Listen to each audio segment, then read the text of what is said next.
shame on you. Okay, hindi siya amen. Kasi nga ito ang masakit eh.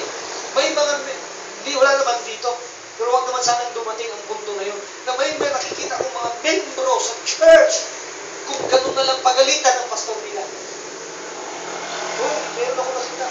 Magkami ha? Kung paano nila suwayin yung authority ng pastor nila. Paano nila na-integrate yung authority ng pastor nila. Why? Kasi malaki ang perang binibigay sa church. Hindi kayang banggain ng pastor kung mawawala yung thousands na tithes. Sabi siya amin. Ewan ko, pero nag-igrip ang espiritu ko.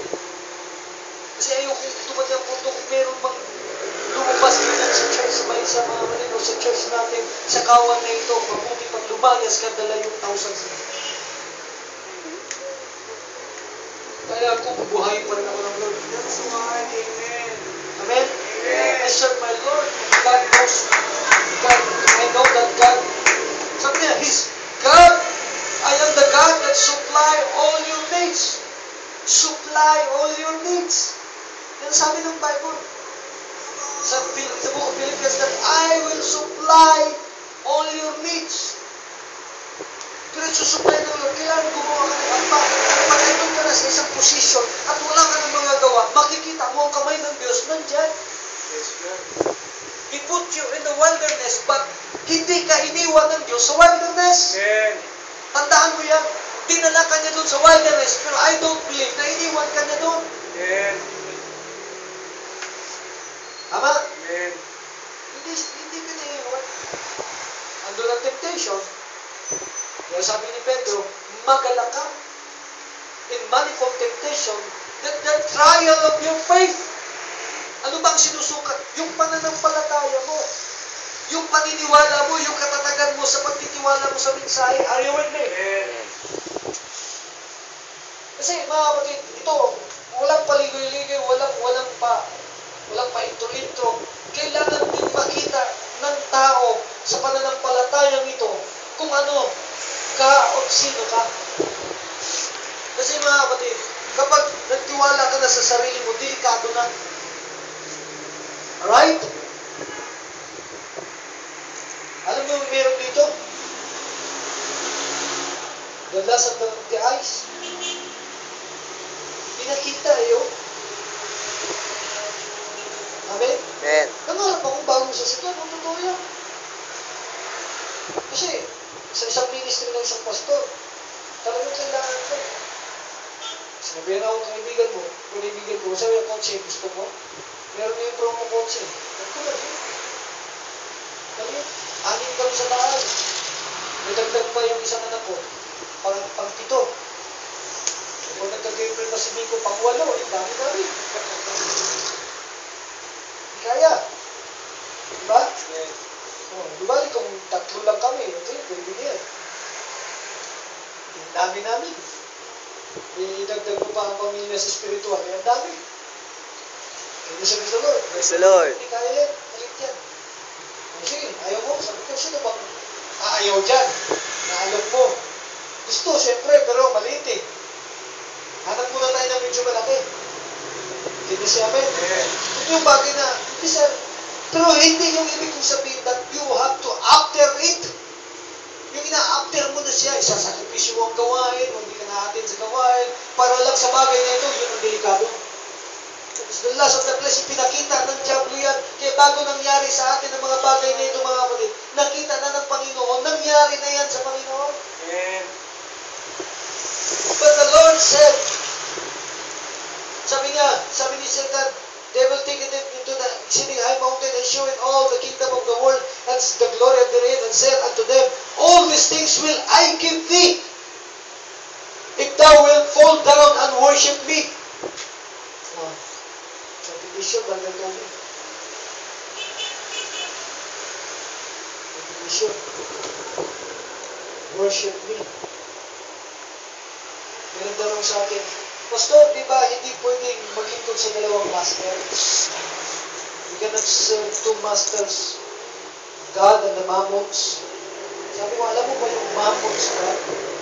Yun yung last of the flesh, last of the essence, pride of life na dito sa flesh man. Yun yung mga things na dapat mong iwan sa buhay mo. I don't believe na hindi ka kung pwedeng pagpalain. Pagpapalain ka ng Diyos, ayon sa kanyang kagustuhan. Ayon sa kanyang kayamanan, according to His riches and glory. Hello? Hindi riches ni nangyari ng isa? Ni Chrissy. Riches ni Lushita. And I will supply all of this according to His riches. Riches. Tagalogin yung riches. Kayamanan. Susupply ko yung pangalan ayon sa kanyang kayamanan. Oh. Ibig sabihin, mayaman ng Lord.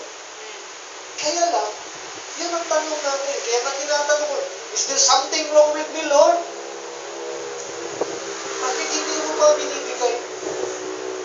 Nakikita ko na yung katulad niyan, makulimlim. Bakit tumapatak? Pakunti-kunti pa lang. Puk! Buhos mo na. Ano mo sa Lord? Buhos mo na, Lord. Kasi kailangan din namin ito. Hindi po pwedeng wala ito, Lord. I'm not altering those things. But let those things follow me. Amen. See? Hindi bagay na gusto natin mangyari. Hindi natin hinahabol yan. Sabi ng Lord dito. Ang sagot, said Jesus unto him, get thee hence, Satan, for it is written, again, thou shalt worship the Lord thy God, him only shalt thou serve. Siya lang ang paglingkuran mo. Siya lang ang sambahin mo. Ibig sabihin, lahat ng bagay pinakita ni Satanas, sumunod sa kanya. Hindi siya ang susunod doon. Alright? Huwag kang sumunod sa trabaho para ilayo ka sa gawain. Dahil masusumpungan mo isang araw, napakalayo mo na. Amen. Totoo yan.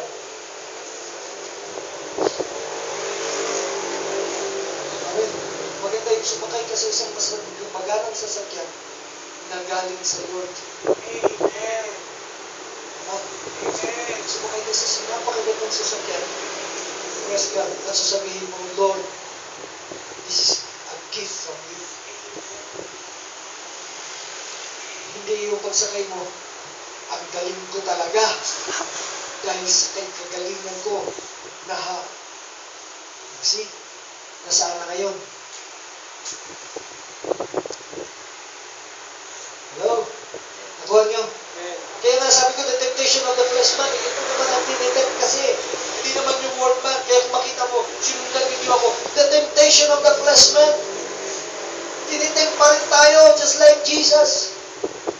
Kailangan mga kapatid, ma-overcome natin yun. Pag hindi natin ma-overcome yun, alam mo ang sinabi dito mga kapatid sa verse 11, then the devil left him, and behold, angels came and ministered unto him. The devil left him, iniwan siya ng diablo, and behold, the angels came. Kaya tinanong ko kay Brother Miko, what is came? To present past tense. And ministered unto him. Bago pa man nangyari ito, dumating na ang anghel at pinaglilingkuran na siya at nagmi-minister na sa kanya. Bago pa mangyari yung tukso, bago pa mangyari yung temptation of the faith, bago pa siya dinala doon sa wilderness, I know that God is there. Amen. I know that my word man is there to minister me. Nakuha niyo? Past tense. Tapos na yun. Kaya, bakit natagawin pa yan ni Jesus? He knows that God that brings him into the wilderness is always there. Amen. Kailan ba siya iniwan ng Father? Doon sa cross ng Calvary para ma-fulfill, sa Gethsemane, para ma-fulfill yung scripture para sa kanya. Pero doon sa temptation namin, hindi siya iniwan. Amen. Kayo ba, sa palagay niyo, sa oras ng kahinaan, lungkot, gutom, iniwan kayo ng Diyos? Nakakatakot yung taong naisip na iniwan na ata ako ng Lord. Ikaw kaya nang iwan sa Lord pwede pa. Pero no, Sabi ko nga sa text ko sa Bicol, you can run, but you cannot hide in the presence of God if you have the Word of God.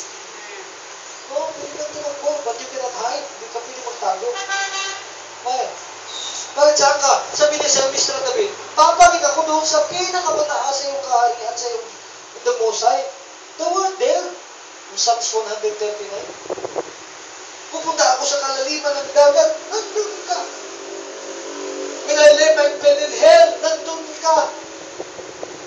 Oh, saan ka pupunta, Brother Tommy? Wow. Nang nandun ka sa wilderness, nag-experience ka ng lahat ng mga tukso problema, pagsubok lahat ng mga bagay na ito, anong sasabihin mo? Wala ka? Oh Lord, si David nga, nilatag ang higaan sa impyerno, nandun siya. Ano yun? Nagmasid ang Panginoon sa ginawa ni David? No! Kasi yung Espiritu ng Diyos, nandun kay David. Amen. Can you say amen? Amen. Kapag na-experience natin ang mga bagay na ito, kaya survival na, sabi ko na, wala na kaming bigas. Wala nang bigas, nalulutuin.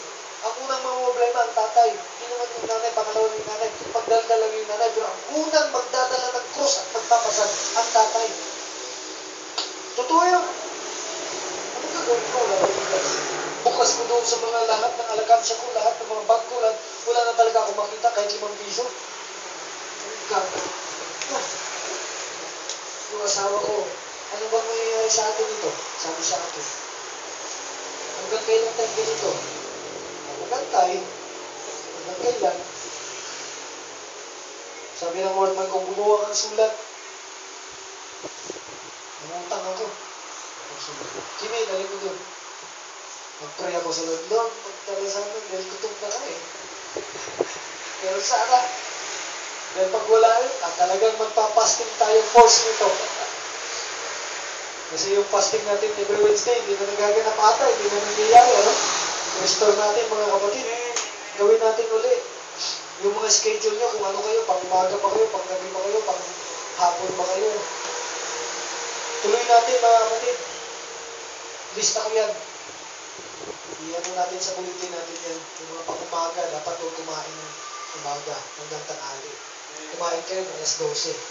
Yung pang alas 12, pang tanghali na kumain kayo sa umaga, dami-damihan mo na. Kapag tinagkali. Kasi ang kakain ka, alas 6 ng gabi. Ganun. Dami-damihan mo na ang almusal at mag-almusal ka, alas 10. Para pagdating ng alas 2. Gusto na ko. Pero pagdating ng alas 2, alas 3, tiyak manginginig ka sa gutom pag dinamihan mo yung kain mo. So, pag gabi naman, huwag kang kumain sa gabi. Kumain ka ng tanghali, mga kapatid. Alas 3 ka kumain para malapit-lapit. Ang kain mo, bukas na ng umaga. Maganda yun tulog. Kasi matutulog. Balik natin yun mga kapatid. Kasi nakita ko yung effect agad nun nung ginawa natin. Kung wala na, ito na naman. Bakas na naman yung human spirit. Mga alalahanin, mga pangangailangan, marami na naman. Pag-fasting natin, lahat ng ating gagawin, pag-pray natin. Can you say amen? Amen. Ano sabi dito ng Bible? The devil lived him, and behold, angels came and ministered unto him. Minister, past tense. Pinaglingkuran siya. Doon sa gitna ng tukso, mga kapatid, sa gitna ng temptation, nag-minister yung angels. Yung word ba natin, alam niyo ba, sa panahon, alam ko na experience nito. Sa panahon na talagang gipit at problematika at dami mo nang iniisip, meron kang naririnig na isang salita na nagbibigay lakas sa'yo. I believe that is the word na. Nagmi-minister siya sa'yo dahil tuksong-tukso ka na. Diba? Bakit hindi ka mag-issue? Isang stick lang yan. Isang basong lasing lang yan. Tanggal ang stress mo. One shot lang, bro. Bro, one shot lang. Pag na one shot mo yun, may 2 shots na yun. Hanggang shots na yun. Kaya nga, behind me, Satan, when the temptation is come. Are you with me? Amen. Oh, ito, basahin nyo. Ito, nagmi-minister ang Holy Ghost every time nandun ka sa ganung sitwasyon. Pero pag pinatulan mo yun, mga kapatid, kapay mo tatama. Can you say praise the Lord? Praise the Lord. Lord. Are you with me? Amen. Amen. Kaya sabi ko, balikan natin ang basic fasting and prayer. Basic yan. Kasi pag hindi ka lang mag-fasting, ang fasting ay naglilinis din ang ating katawan. Balik natin this week, ha? Every Wednesday yun. Kasi parang nahinto yun dahil doon sa ating basketball. Ngayon, wala na tayong basketball. Malapakan natin yan. Tayo tayong lahat mga kapatid na nag-after siguro sa Diyos meron tayo pag-uusap.